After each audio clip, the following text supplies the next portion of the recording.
चालू कर लिए, ठीक है। तो देखिए, सबसे पहले अभी हम लोग जो है क्लास में हैं, और देखिए हमारे पास जैसे कोई लैपटॉप आया है, ठीक है। अभी इसमें प्रॉब्लम क्या है, ये नो डिस्प्ले का प्रॉब्लम है, ठीक है। तो बीच बीच में इधर भी दिखाते रहना।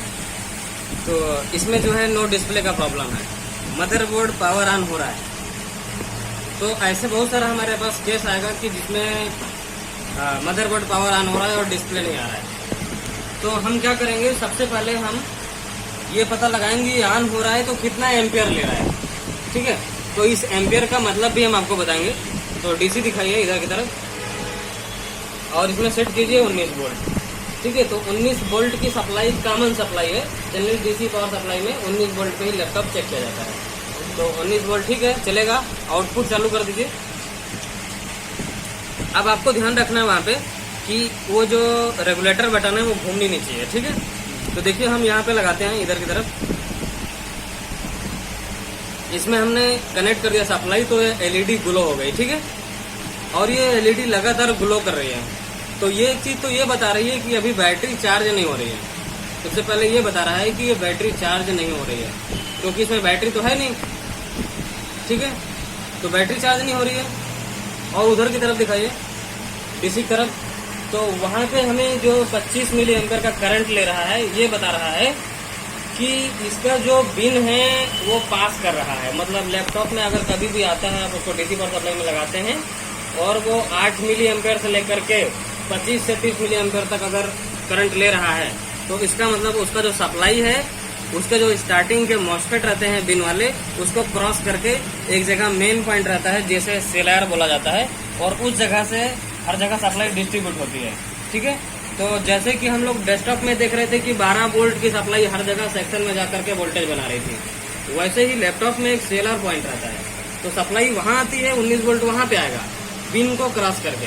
अब वहां से हर सेक्शन को जाती है। मतलब जैसे कि अभी अगर हम यहाँ पे इधर दिखाइए स्कीमेटिक डायग्राम की तरफ, तो जैसे अगर मान लो किसी सेक्शन में हमें, ठीक है, काम करना होता है, तो देखिए अभी हम इसको और इधर लेके आते हैं, ठीक है। जैसे एग्जाम्पल के लिए समझने के लिए बता रहा हूँ, तो देखिए यहाँ पे क्या लिखा हुआ है, बी बैट, मतलब इसको सप्लाई कहाँ से आ रही है, बी बैट से आ रही है। तो बी बैट पे जितना सप्लाई रहेगा उतना आएगा, यानी 10, ठीक है। अब ये बी बैट ऐसा पॉइंट हो सकता है, डायग्राम देखने पर आपको पता चलेगा, ऐसा पॉइंट हो सकता है कि मेन सेलर पॉइंट उसी को बोला गया है, ठीक है। तो मेन डिस्ट्रीब्यूटिंग पॉइंट वही हो सकता है हर जगह सप्लाई का। तो अभी देखिए और एक समझने के लिए एक और जगह हम दूसरे जगह चलते हैं स्कीमेटिक डायग्राम पे ही, और आगे जाते हैं। तो अभी दूसरे किसी सेक्शन में हम देखते हैं कि अगर मान लो जैसे ये 1.5 वोल्ट की सप्लाई बनाई जा रही है, तो कैसे बनाई जा रही है, देखो यहाँ पे वीबेट लेकर के बना रहा है, बता रहा है, ठीक है। अब थोड़ा दूसरा देखते हैं सीपीयू कोर। तो देखो सीपीयू कोर में अब जो इसकी आईसी है उसको सप्लाई कहाँ से आ रही है, तो देखिए यहाँ पे वीसीसी है। तो यहाँ पे बताया जा रहा है कि इसको जो पावर आ रहा है +5 वोल्ट ऑलवेज आ रहा है, ऑलवेज पावर आ रहा है, यानी इसको सीएलआर पॉइंट से पावर नहीं आ रहा है। और उसके बाद इधर देखिए, जैसे जो उसका मॉस्फेट है जो वी कोर बनाएगा, उसको भी पावर कहाँ से आ रहा है, वी बैट से। तो यानी जो वी बैट है वो हमारा मेन पॉइंट लग रहा है, ठीक है। हम लेकिन अभी उसको ट्रैक नहीं कर रहे हैं। तो अभी इधर की तरफ दिखाइएगा। तो सबसे पहले हम देखेंगे कि ये अभी क्या रिस्पांस करता है, ठीक है। तो इसका जो इसमें कनेक्शन कर लिया हमने, और ये इंडिकेटर इसमें यहाँ पे ग्लो कर ही रहा है, मतलब इसमें सप्लाई है। और मदरबोर्ड पहले से पावर ऑन नहीं है, ठीक है। तो देखिए अभी मैं यहाँ से रैम निकाल देता हूँ, इसका रैम निकाल दिया। तो डीसी में दिखाइए, कोई इफेक्ट तो नहीं आया है, ठीक है। अब इधर की तरफ हम देखेंगे, इसमें सबसे पहले हम मदरबोर्ड को ऑन करने के लिए हम चेक करेंगे ऑन ऑफ स्विच पे 3.3 का पावर आ रहा है कि नहीं आ रहा है। तो इधर मल्टीमीटर दिखाइएगा, इसको सेट किया हमने 20 वोल्ट, और एक जगह मैंने रख लिया।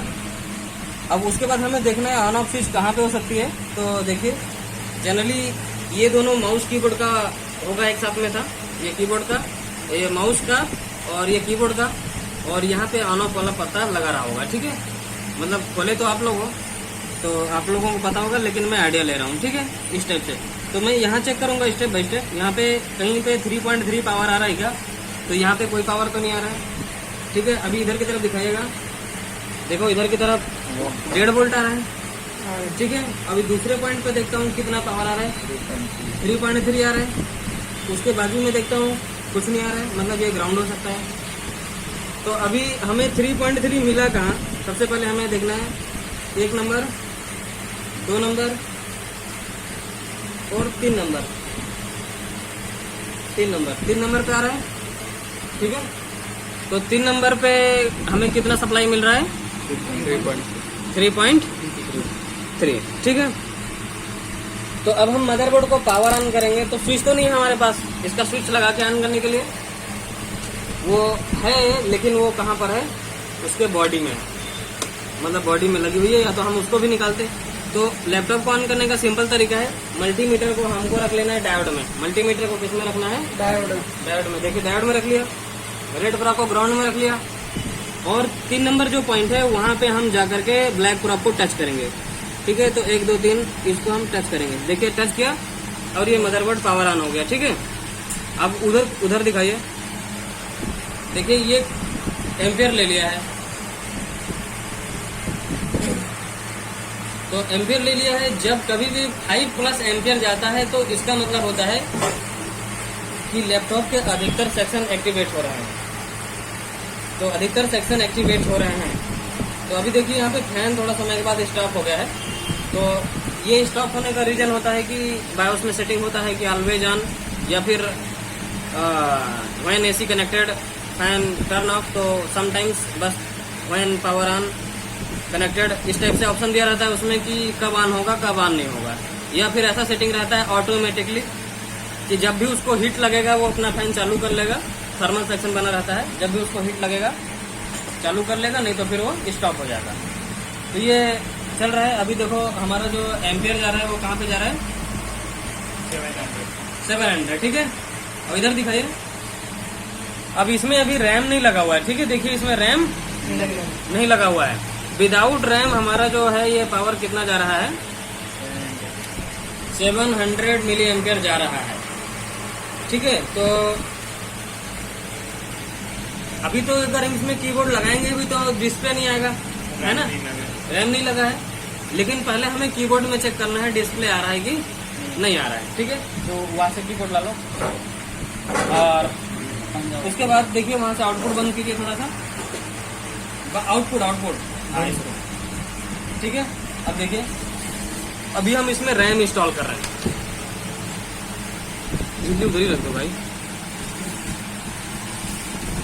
किसी को कपड़ा पहनने के लिए दे रहे हो, पूरा खड्डा सहित दे रहे हो। खड्डा में कपड़ा कैसे पहनेगा?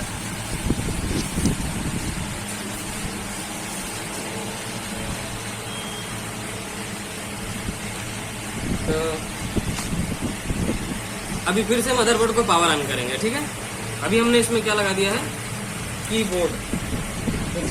हाँ, आउटपुट चालू कर दीजिए और देखिए अभी इसमें रैम इंस्टॉल कर दिया गया है और पहले जैसे स्टेटस में है। तो यहाँ पे 3 नंबर पे हम टच करेंगे मल्टीमीटर को डायोड में रख करके। देखिए मदरबोर्ड पावर ऑन हो गया। और पावर ऑन होने के बाद अभी हम इसमें चेक करेंगे कि यहाँ पे कुछ डिस्प्ले आ रहा है क्या? नहीं आ रहा है। ठीक है, इधर दिखाइए कीबोर्ड में, देखिए यहाँ पे डिस्प्ले नहीं आ रहा है। ठीक है, कीबोर्ड में हम चेक कर रहे हैं, डिस्प्ले नहीं आ रहा है, लेकिन वहाँ पे बता रहा है कि डिस्प्ले आ रहा है। तो जनरली ऐसे केस में होता है कि यानी रैम काम नहीं कर रहा है। ठीक है, लेकिन अभी हमें चेक करना है रैम का पावर बन रहा है कि नहीं बन रहा है। ठीक है, और हम ये भी चेक करेंगे CPU का पावर बन रहा है कि नहीं बन रहा है। तो लैपटॉप का मदरबोर्ड पावर ऑन हो गया है। अब हम मल्टीमीटर को यहाँ से सेट कर लेंगे 20 वोल्ट में,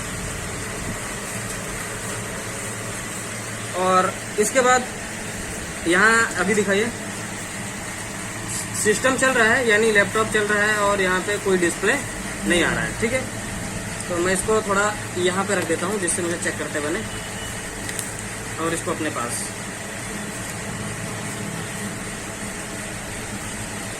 तो देखिए सबसे पहले यहाँ पे जो सेक्शन दिख रहा है ये कौन सा सेक्शन है। जनरली जो वाईफाई सेक्शन होता है इसके आसपास एक नियम होता है, इस टाइप का जो गन टाइप का बोर्ड आता है, ये गन बना हुआ है, देखो ध्यान से, इसमें गन बना हुआ है, ठीक है।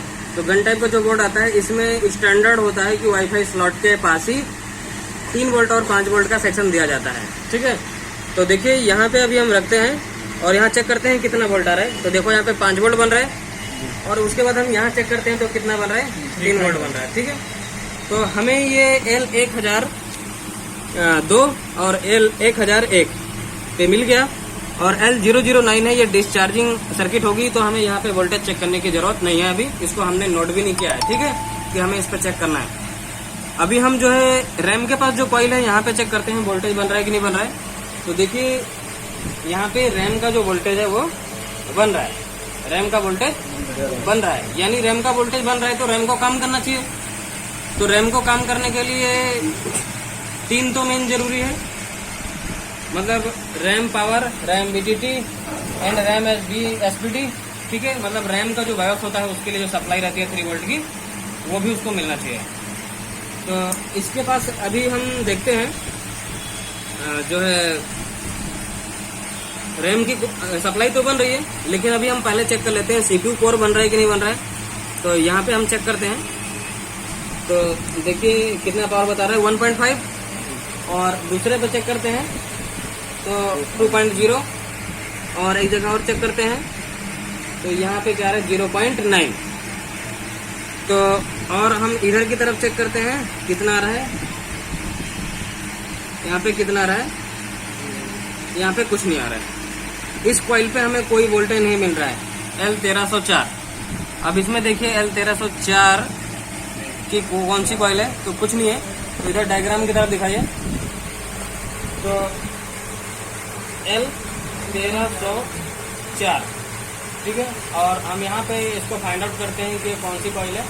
तो देखिए ये VR पावर गुड है, यानी सीपीयू को पावर गुड मिलेगा, यानी सीपीयू को पावर गुड आएगा। और ये कौन सी आईसी है, VRM की कंट्रोलिंग आईसी है, V कोर आईसी है, ठीक है, यहाँ पे। तो ये जो कॉइल है VR पावर गुड, अभी ये VR पावर गुड पे कोई वोल्टेज आउट नहीं हो रहा है और ये किसी आईसी से आएगा, सीपीयू को आएगा, ठीक है। तो यहाँ पे तो कोई पावर नहीं है, लेकिन पावर गुड बनेगा कब, जब मदरबोर्ड ऑन हो जाएगा, सब कुछ ओके हो जाएगा, सब कुछ चलने लगेगा, तभी पावर गुड बनेगा। तो हमें अभी ये पहले चेक करने की जरूरत नहीं है, ठीक है। अभी हम और कॉइल पे चेक करते हैं, ये बाकी जो कॉइल है इस पे वोल्टेज आ रहा है या नहीं आ रहा है। तो देखिए यहाँ पे रखा तो कितना वोल्टेज बता रहा है, 7.5। तो इधर रखा और यहाँ पे मैंने चेक किया तो 7.5 बता रहा है। अब कॉइल के दूसरी तरफ चेक करते हैं तो यहाँ पे कितना आ रहा है, 1.0, ठीक है। तो यहाँ पे आ रहा है 1.0, L1101। तो L1101 बीटीटी पावर बन रहा है। एक तरफ हमें ज्यादा पावर क्यों बता रहा है, एक तरफ स्विचिंग हो रही है तो एक तरफ हाई पावर है। अब ये कॉइल काम कर रही है, फिल्टर करके स्मूथ वोल्टेज आउट कर रही है, ठीक है। अब हम और भी चेक करते हैं, L1606 है, और L1606 जो है वो कौन सी कॉइल है, पहले इस पे हम एक बार पावर देखते हैं तो 2.0 आ रहा है, और दूसरी तरफ देखते हैं 1.8 आ रहा है। तो फिल्टर होकर के इधर की तरफ आ रहा है। तो L1601, अब इधर दिखाइएगा, L1601, और नेक्स्ट तो L1601 है, 1601, ठीक है। तो सेलेक्ट करते हैं, इसको कनेक्ट करते हैं, प्रीवियस करते हैं, तो ये इसमें अवेलेबल ही नहीं है, ठीक है। तो कोई दिक्कत नहीं है अगर अवेलेबल नहीं है तो। अब हमें ये देखना है कि जो सीपीयू के पास कॉइल लगी हुई है L1301 और L1303, L1301 और L1303। तो 1301 से कितना पावर मिल रहा है,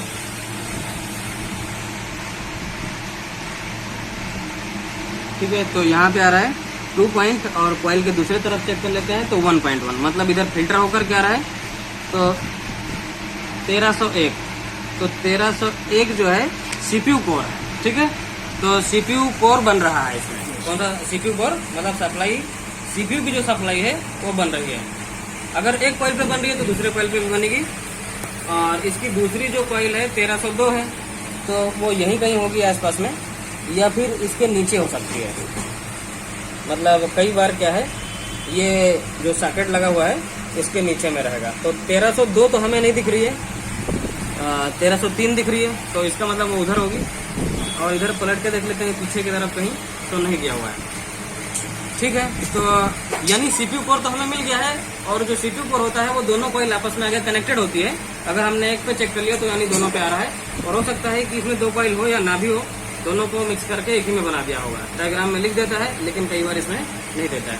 तो यानी अभी हमने क्या क्या चेक किया, जो CPU कोर है वो बन रहा है, और दूसरा BTT पावर L1101। तो हम अभी L1101 को देखते हैं वो कहाँ पे दिया हुआ है।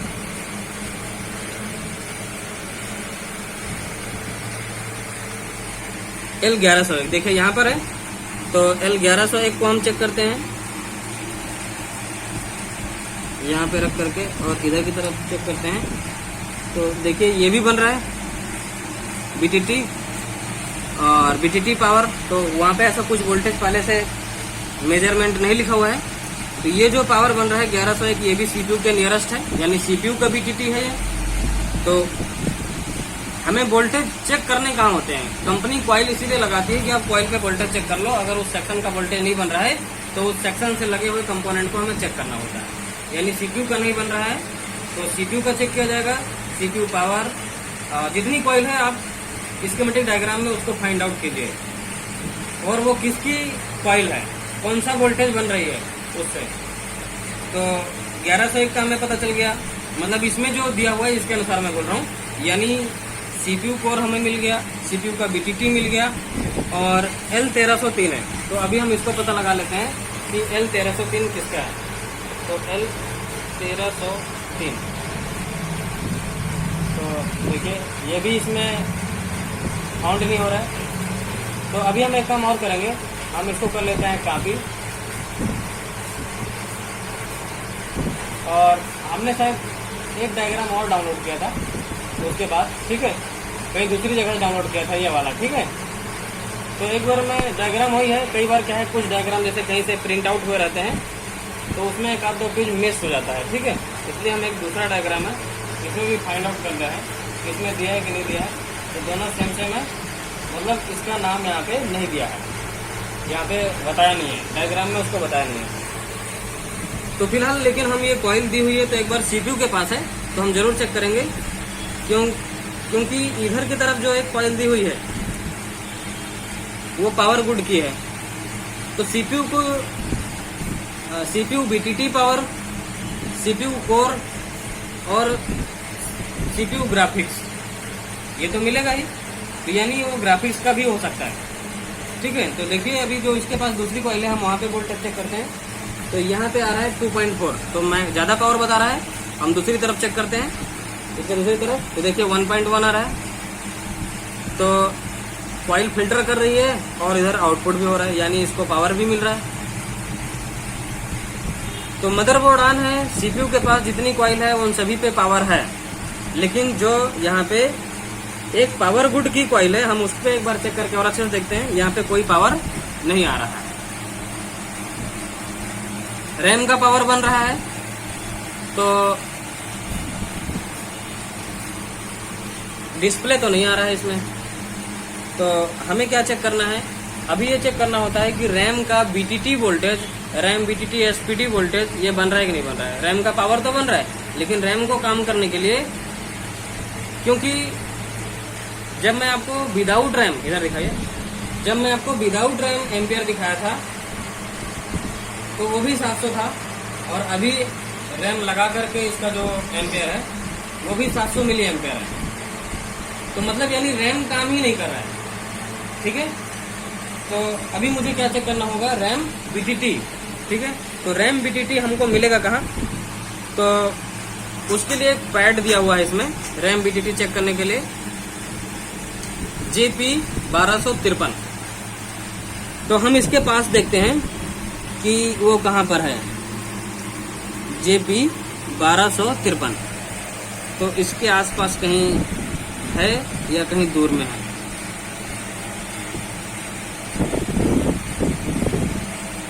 थोड़ा सा स्टॉप कर लो।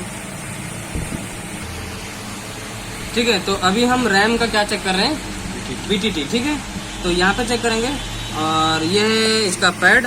तो यहाँ पे चेक किया तो देखो बन रहा है कि नहीं बन रहा है उधर। ठीक है, तो रैम का पावर भी बन रहा है और रैम का BTT भी बन रहा है, दोनों वोल्टेज बन रहा है। अब रैम का जो एक और सप्लाई होता है उसकी बायोस को काम करने के लिए, रैम के बायोस को काम करने के लिए, तो उस सप्लाई को भी मेजरमेंट करना है।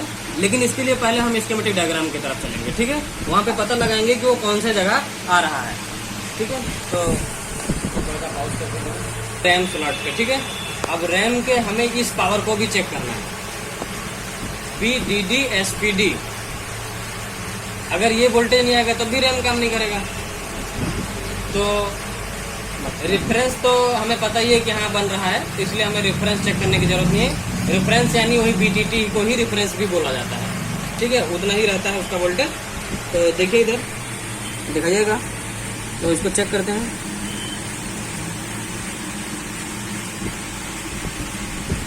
आएगा तो बताना मल्टीमीटर में।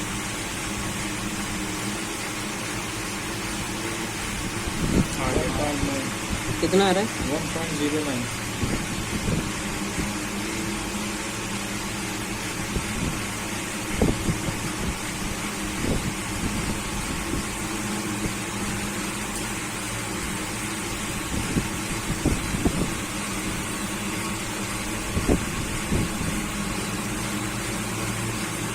दो सौ 4 इसका मतलब 204 का मतलब 204 3 2 1। इस पर कितना बता रहा है?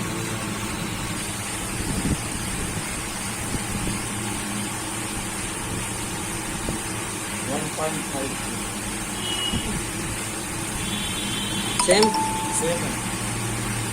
बताते देना थोड़ा। अब अभी थोड़ा पॉज के रहना। ठीक है, पॉइंट कई बार क्या है बहुत पतला रहता है, तो वहाँ पे बहुत हल्के हल्के हम आपको रख रहे हैं। अगर रैम लगा हुआ है तो वहाँ पे शॉर्ट हो जाने का भी डर रहता है। तो इसलिए आप एक काम कीजिए, जो डायरेक्ट फ्लैश IC है ना, रैम की जो IC होती है उसी पर रख करके ऐसे एक ही बार में चेक कर लो। ठीक है, तो देखो वहाँ पे दिखाओ। ठीक है, तो ये 3.3 आ रहा है। ठीक है, तो इधर भी दिखा लीजिए कहाँ पे रखा हुआ है। तो देखिए रैम के ऊपर ही चेक कर रहे हैं, रैम के IC के ऊपर। तो यानी जो इसकी बायोस IC होती है रैम की, उसको भी पावर मिल रहा है, तो रैम काम करना चाहिए। अगर इतना सब होने के बाद भी अगर सभी वोल्टेज बन रहा है, रैम को जितना काम करने के लिए वोल्टेज चाहिए उतना सभी बन रहा है, तो अब हम आ जाएंगे सीधा बायोस पर। ठीक है, अभी किस पे हम जाएंगे? बायोस पर। मतलब हम इस लैपटॉप में अभी क्या करेंगे, बायोस। तो बायोस को डाउनलोड करेंगे और फ्लैश करके चेक करेंगे कि उसके बाद इसका स्टेटस क्या होता है। ठीक है, आउटपुट बंद कर दीजिए। तो अभी हम बायोस करने क्यों जा रहे हैं इसका, क्योंकि इसमें जितने वोल्टेज हैं वो सभी क्या हो रहे हैं, बन रहे हैं। CPU के भी बन रहे हैं और रैम के भी बन रहे हैं। सिर्फ पावर गुड नहीं बन रहा है। जब लैपटॉप का सब चीज ओके हो जाएगा, डिस्प्ले आ जाएगा, तो पावर गुड भी आ जाएगा। ठीक है, और डिस्प्ले नहीं आ रहा है, तो अभी हम इसमें जाएंगे सीधा बायोस पर। तो देखिए इसमें बायोस चिप है कहाँ पर। तो देखिए यहाँ पे भी लगी हुई है एक बायोस और यहाँ पे भी एक लगी हुई है बायोस। ठीक है, लेकिन जो IO के पास है उसका नाम होता है EC बायोस और यहाँ पे जो लगी हुई है उसका नाम है मेन बायोस। ठीक है, तो अभी हम इसमें करेंगे बायोस। तो बायोस के लिए चिप निकालते हैं पूरा, वो भी है। ठीक है, तो इसको हमें सेट करना है 350 पे, तो यार 4 रहना चाहिए। और अभी हम बायोस चिप को रिमूव कर रहे हैं। लोकेशन देख लेंगे, लोकेशन किधर है, इसके ऊपर प्लेट लगा देंगे। इसमें दिखा, इसमें तो दिखेगा ही नहीं। एरिया बता।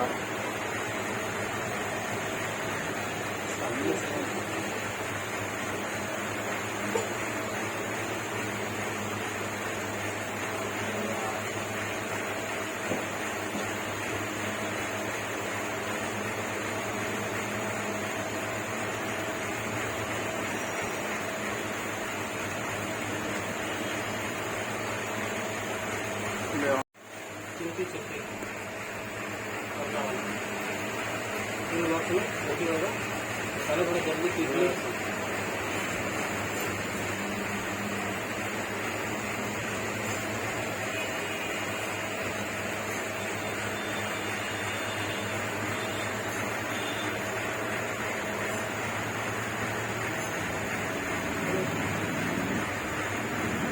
कंपनी वाला खाना थोड़ा महंगा रहेगा, थोड़ा देर में चलेगा।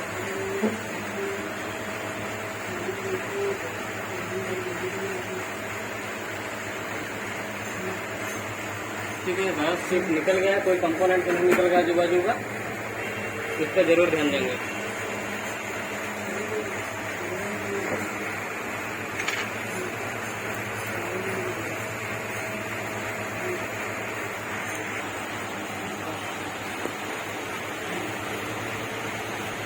बिल फाइल डाउनलोड करना, हम खोलेंगे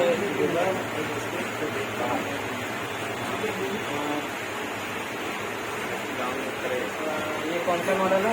HP 630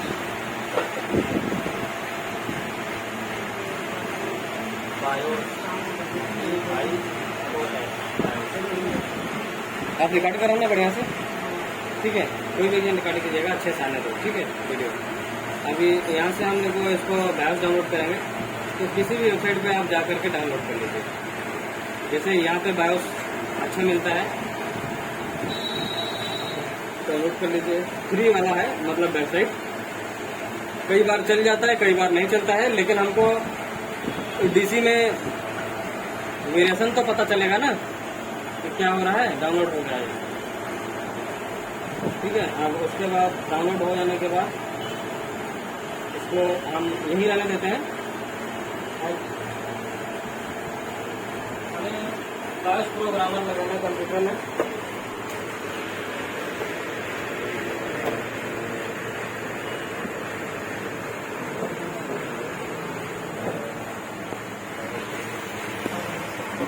देखिए हमने यहाँ पे बायोस प्रोग्रामर लगा दिया, ठीक है। अब उसमें हमें बायोस को सेट करना है।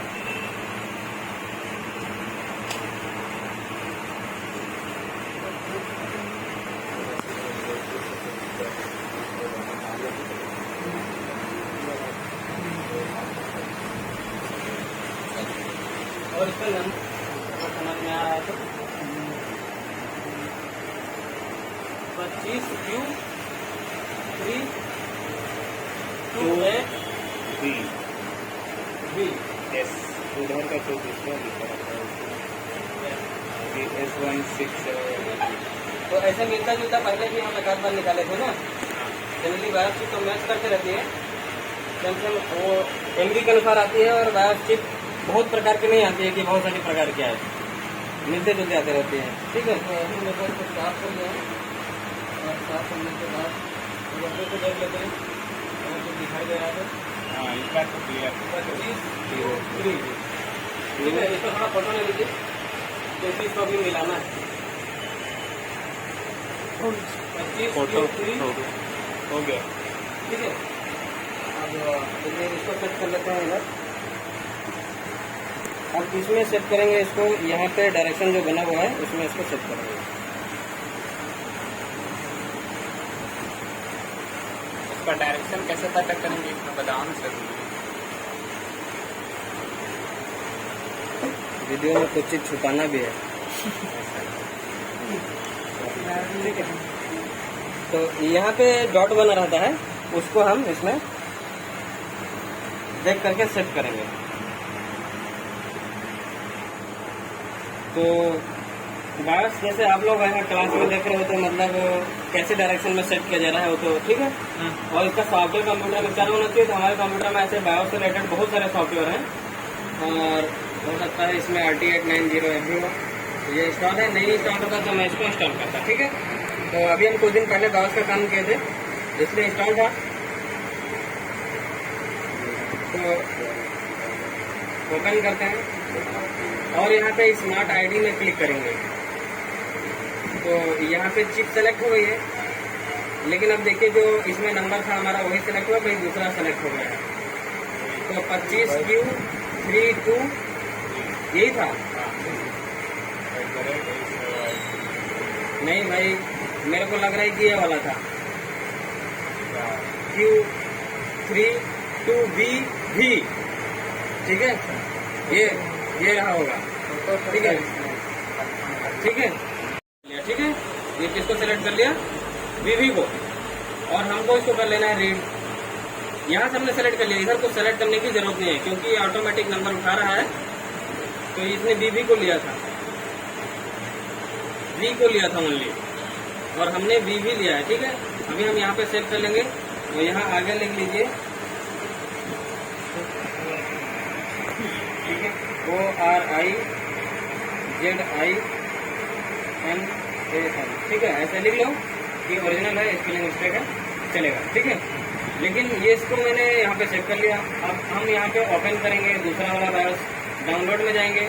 अभी हमने इसको डाउनलोड किया, ठीक है, सेलेक्ट कर लिया, और अभी कर देना है इसको राइट।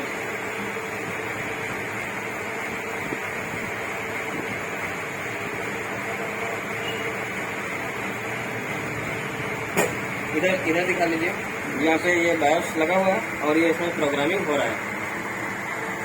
तो भाई चिप को मैच करना है, उसको गलत आईडी लेकर के फ्लैश नहीं करना है, नहीं तो क्या है, लोग आंख बंद करके ऑटोमेटिक लेते हैं और ऑटोमेटिक जो भी सिलेक्ट कर लिया उसी में उसको कर देते हैं।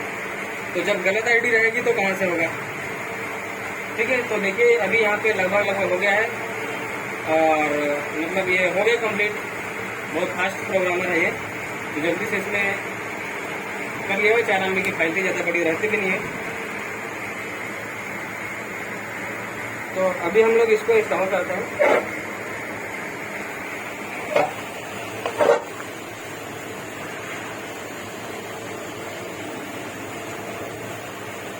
अभी इसको कैसे इंस्टॉल कर रहा हूँ मैं, नहीं दिख रहा है, हाथ दिख रहा है? हाँ, एकदम कोना में दिख रहा है। दिख ही नहीं रहा है, आपके अलग से हाथ दिया सेट कर लेता हूँ। डायरेक्शन देख करके देखो, इधर डायरेक्शन बना हुआ है यहाँ पे, हाँ सर, बॉल का।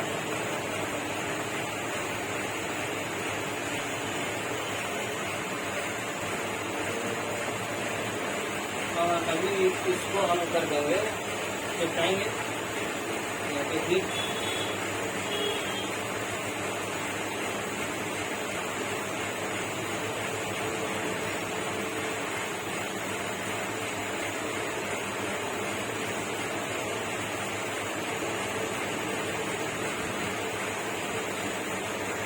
तो ये वेरिएशन क्या करता है, मतलब क्या होता है, ठीक है, इसके बारे में अभी हम लगा करके फिर से चेक करेंगे। और सबसे पहले कीबोर्ड में पता करेंगे पावर ऑन होता है या नहीं होता है, क्योंकि अगर बायोस गड़बड़ होता है तो मदरबोर्ड पावर ऑन भी नहीं होगा, जैसे पहले ऑन हो रहा था वो भी नहीं होगा। लेकिन अगर बायोस ओके है तो अगर बायोस की भी प्रॉब्लम होगी तो सॉल्व हो जाएगा। लेकिन ये नियम होता है कि अगर मदरबोर्ड पे सभी वोल्टेज बन रहे हैं जो मेन है, CPU पावर, CPU का जो कोर वोल्टेज है, ग्राफिक वोल्टेज है और BTT वोल्टेज है, ये सभी बन रहा है, तो रैम का भी चेक करना है हमको। अगर मदरबोर्ड पावर ऑन हो रहा है तो, और पावर ऑन नहीं हो रहा है तो फिर हम लोग उसको कहाँ पे ले जाते हैं, ये डेड है, पावर ऑन नहीं हो रहा है, तब उसको SMPS सेक्शन से जोड़ेंगे और IO कंट्रोलर से जोड़ेंगे, क्योंकि IO कंट्रोलर को हम लोग कमांड देते हैं कि मदरबोर्ड पावर ऑन हो जाए। तो उस समय 3 वोल्ट, 5 वोल्ट और IO जो चिप है उसका रिक्वायरमेंट चेक किया जाता है अगर मदरबोर्ड पावर ऑन नहीं होता है तो, ठीक है। तो अभी ये हो गया होगा ठंडा, हम इसको चेक कर लेते हैं, ठीक है। तो और इसको ऑन करने से पहले हम इसको थोड़ा सा क्लीन करते हैं।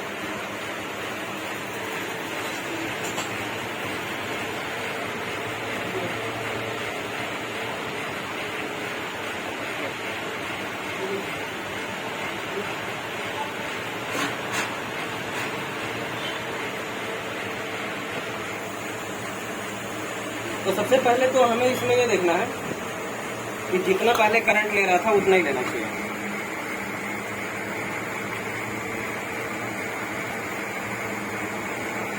आपको चालू कर दिए तो करंट तो उतना ही है,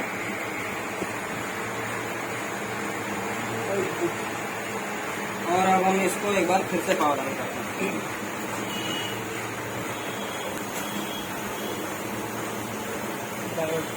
मल्टीमीटर को कहाँ सेट करेंगे? डायोड में। रेड पर आपको ग्राउंड में रखेंगे। देखिए इंडिकेटर एलईडी जल रही है। Yes sir. तो रैम तो लगा हुआ है पहले से, और यहाँ से 3 नंबर को हम टच करेंगे। मदरबोर्ड पावर ऑन तो हो गया, और अब की बार मेरा 1 एम्पियर चले गया, 800 चले गया है ना। पिछली बार 700 जा रहा 700 था, अभी 800 आ गया। ठीक है, तो हम लोग यहाँ कीबोर्ड लगाते हैं। मतलब पहले से थोड़ा बहुत इसका जो करंट है वो इंक्रीज हुआ। ठीक है, तो अभी इसका नम लॉक हम दबा करके चेक करते हैं। ये देखो आ गया, डिस्प्ले आ गया ना। Yes sir. ठीक है, यही प्रॉब्लम था। तो इसमें क्या प्रॉब्लम थी? बस बायोस की, बायोस करंट था। ठीक है, तो ये डिस्प्ले आ गया है, यहाँ पे कीबोर्ड में आ गया है। और इसका डिस्प्ले लेकर के आओ, हम वहाँ पे भी चेक करते हैं इसको।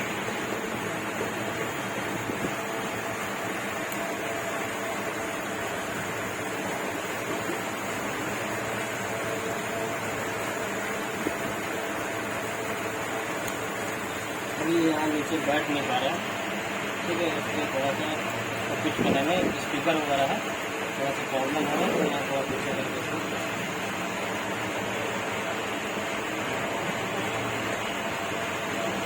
कड़िएगा, उधर से गिरने ना पाए। ठीक है, रेड को आपको ग्राउंड में रखिए, और यहाँ से 3 नंबर में पोस्ट। ठीक है, ये देखिए इधर देखिए। ठीक है, डिस्प्ले आ गया इसमें, और इसमें अभी हार्ड डिस्क नहीं लगा है ना। ठीक है, तो हार्ड डिस्क लगेगा तो ठीक है। बाकी इधर दिखा लो अपने ग्रुप वालों को। ठीक है, सब लोग रहना चाहिए। ठीक है, इसमें सभी लोग हाय बोल दो। ठीक है, हम लोग क्लास में कर रहे हैं। ठीक है, तो मतलब देखो, जैसे कि कई बार स्टूडेंट पूछता है ना कि सर हम लैपटॉप रिपेयर कर लेंगे क्या? जब तक आप एनालाइज नहीं करोगे तब तक आप क्या करोगे? स्कीमेटिक डायग्राम को पढ़ना पड़ेगा, समझना पड़ेगा, तब जाकर करोगे। ये नहीं कि मतलब आज हमारे पास स्कीमेटिक डायग्राम पढ़े और कल रिपेयर करने लग जाओगे, और टाइम लगेगा। ठीक है, तो होगा धीरे धीरे, लेकिन एक ही बार नहीं होगा। आउटपुट बंद कर दीजिए, और ये बाकी फिट करना आपका काम है। ठीक है, आप कल फिट करेंगे, इसको भी वहाँ पे रखें। ठीक है।